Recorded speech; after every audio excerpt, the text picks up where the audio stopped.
മറ്റൊരു ഓർഗാനിക് രാസപ്രവർത്തനമാണ് organic reaction ആണ് അഡിഷൻ റിയാക്ഷൻ. അഡിഷൻ രാസപ്രവർത്തനം. ഡബിൾ ബോണ്ടോ ട്രിപ്പിൾ ബോണ്ടോ ഉള്ള കോമ്പൗണ്ടുകളിലാണ് അഡിഷൻ റിയാക്ഷൻ നടക്കുന്നത്. ദ്വിബന്ധനമോ ത്രിബന്ധനമോ ഉള്ള സംയുക്തങ്ങളിലാണ് എന്ത് നടക്കുന്നത്? അഡിഷൻ രാസപ്രവർത്തനം നടക്കുന്നത്. ഒരു ഡബിൾ ബോണ്ടോ ട്രിപ്പിൾ ബോണ്ടോ ഉള്ള ഒരു സംയുക്തത്തിലേക്ക് മറ്റൊരു തന്മാത്രയെ ആഡ് ചെയ്യുന്ന പ്രോസസ്സിനെ വിളിക്കുന്ന റിയാക്ഷനെ വിളിക്കുന്ന പേരാണ് അഡിഷൻ റിയാക്ഷൻ. അഡിഷൻ റിയാക്ഷൻ നടന്നു കഴിഞ്ഞാൽ എന്ത് സംഭവിക്കും? ഡബിൾ ബോണ്ട് സിംഗിൾ ബോണ്ട് ആവും, ദ്വിബന്ധനം ഏകബന്ധനമാകും, ത്രിബന്ധനമാണെങ്കിലോ അത് ദ്വിബന്ധനമാകും, ട്രിപ്പിൾ ബോണ്ട് ഡബിൾ ബോണ്ട് ആകുന്നു. ഇനി ഡബിൾ ബോണ്ട് ആണെങ്കിലോ അത് സിംഗിൾ ബോണ്ട് ആകുന്നു. നമുക്കൊരു ഉദാഹരണം നോക്കാം. ഇവിടെ ഈഥീൻ ഉണ്ട്. ആരാണുള്ളത്? ഈഥീൻ. ഈഥീൻ തന്മാത്രയിലേക്ക് നമ്മൾ ഒരു ഹൈഡ്രജനെ ആഡ് ചെയ്യുന്നു, ഹൈഡ്രജൻ മോളിക്യൂളിനെ ആഡ് ചെയ്യുന്നു. അപ്പോൾ എന്ത് സംഭവിക്കും? ഹൈഡ്രജൻ തന്മാത്രയിൽ 2 ഹൈഡ്രജൻ ആറ്റങ്ങളുണ്ട്.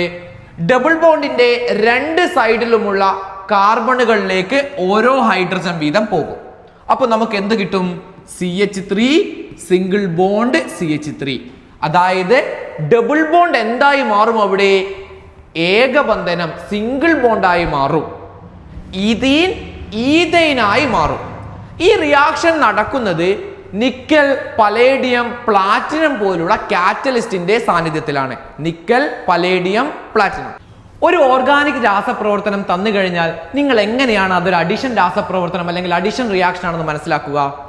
ഒരു ഡബിൾ ബോണ്ടോ ട്രിപ്പിൾ ബോണ്ടോ ഉള്ള സംയുക്തം ഇടതുഭാഗത്തുണ്ടായിരിക്കും, ഏറോ മാർക്കിന്റെ ഇടതുഭാഗത്തുണ്ടായിരിക്കും. അതിലേക്ക് മറ്റൊരു തന്മാത്ര നമ്മൾ ആഡ് ചെയ്യുന്നു, മറ്റൊരു കോമ്പൗണ്ട്, മറ്റൊരു തന്മാത്ര മോളിക്യൂൾ നമ്മൾ ആഡ് ചെയ്യുന്നുണ്ടാവും.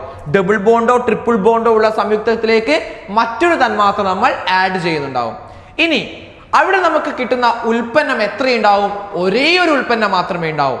2 റിയാക്റ്റന്റുകൾ ഉണ്ടാവും, അഭികാരകങ്ങൾ 2 എണ്ണം ഉണ്ടാവും. ഉൽപ്പന്നം പ്രൊഡക്റ്റ് ഒറ്റയൊന്ന് മാത്രമേ ഉണ്ടാവും. നീ പോടാ പട്ടി എന്ന് പറഞ്ഞുകൊണ്ട് അവിടെ കാറ്റലിസ്റ്റ് ഉണ്ടാവും. നിക്കൽ ഉണ്ടാകും, അല്ലെങ്കിൽ പലേഡിയം ഉണ്ടാകും, അല്ലെങ്കിൽ പ്ലാറ്റിനം ഉണ്ടാകും. നീ പോടാ പട്ടി, നിക്കൽ, പലേഡിയം, പ്ലാറ്റിനം ഇവയിൽ ഏതെങ്കിലും ഒന്ന് കാറ്റലിസ്റ്റ് അല്ലെങ്കിൽ ഉൽപ്രേരകമായി അവിടെ ഉണ്ടാകും. ഒരു ഡബിൾ ബോണ്ടോ ട്രിപ്പിൾ ബോണ്ടോ ഉള്ള കോമ്പൗണ്ട് ഇടതുഭാഗത്തുണ്ടാവും. അതിലേക്ക് മറ്റൊരു തന്മാത്ര ആഡ് ചെയ്യുന്നു. നിക്കൽ, പ്ലാറ്റിനം, പലേഡിയത്തിന്റെ സാന്നിധ്യത്തിലാണ് റിയാക്ഷൻ നടക്കുന്നുണ്ടാവുക. വലതുഭാഗത്തെ ഒരു പ്രൊഡക്റ്റ് മാത്രമേ ഉണ്ടാവൂ.